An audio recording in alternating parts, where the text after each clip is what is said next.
ശൂർപ്പണഖ ആഗമനം.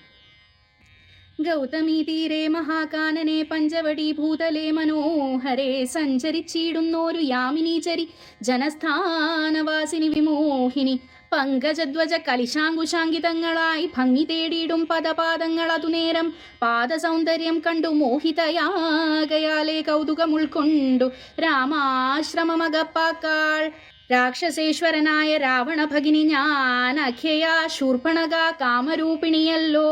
ഖരദൂഷണ ത്രിശിരാക്കളാം ഭ്രാതാക്കന്മാർക്കരികെ ജനസ്ഥാനേ ഞാനിരിപ്പതു സദാ.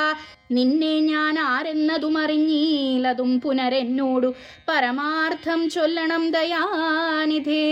സുന്ദരി കേട്ടുകൊള്ളുക, ഞാൻ അയോധ്യാധിപതി നന്ദനൻ ദാശരഥി രാമനെന്നല്ലോ നാമം.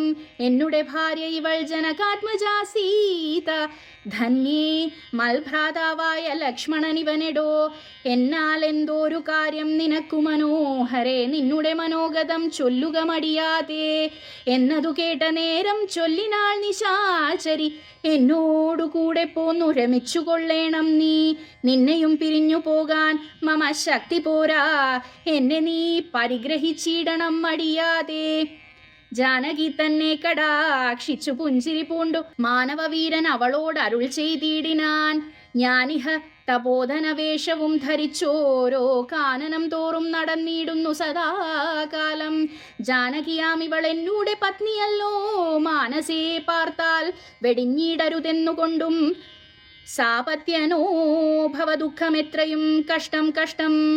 ഒരുത്തനായാൽ അവനരികെ ശുശ്രൂഷിപ്പാൻ ഒരുത്തി വേണം, അതിനുണ്ടിവളെനിക്കിപ്പോൾ ഒരുത്തി വേണം. അവൻ അതിനോരു തിരഞ്ഞിരിക്കുന്ന നേരമിപ്പോൾ നിന്നെയും കണ്ടുകിട്ടി. വരുത്തും ദൈവമൊന്നു കൊതിച്ചാൽ ഇനി നിന്നെ വരിച്ചുകൊള്ളും അവനില്ല സംശയമേതും. കാമവും ആശാഭംഗവും കൊണ്ടു കോപവും അതിപ്രേമവും ആലസ്യവും പൂണ്ടു രാക്ഷസിയപ്പോൾ മായാരൂപവും വേർപ്പെട്ട അഞ്ജനശൈലം പോലെ കായാകാരവും ഘോരദ്രംഷ്ടയും കൈക്കൊണ്ടേറ്റം കമ്പം ഉൾക്കൊണ്ടു സീതാദേവിയോടടുത്തപ്പോൾ സംഭ്രമത്തോടു രാമൻ തടുത്തു നിർത്തുന്നേരം ബാലകൻ കണ്ടു ശീഘ്രം കുതിച്ചു ചാടി വന്നു.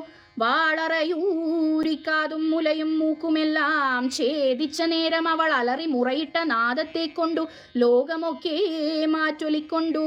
നീലപർവ്വതത്തിന്റെ മുകളിൽ നിന്നു ചാടി 4-5 വഴി വരും അരുവിയാറുപോലെ ചോരയും ഒലിപ്പിച്ചു കാളരാത്രിയെ പോലെ ഘോരയാം നിശാചരി വേഗത്തിൽ നടകൊണ്ടാൾ. രാവണൻ തന്റെ വരവുണ്ടിനിപ്പോൾ എന്നു ദേവദേവനും അരുൾ ചെയ്തിരുന്നരുളിനാൻ.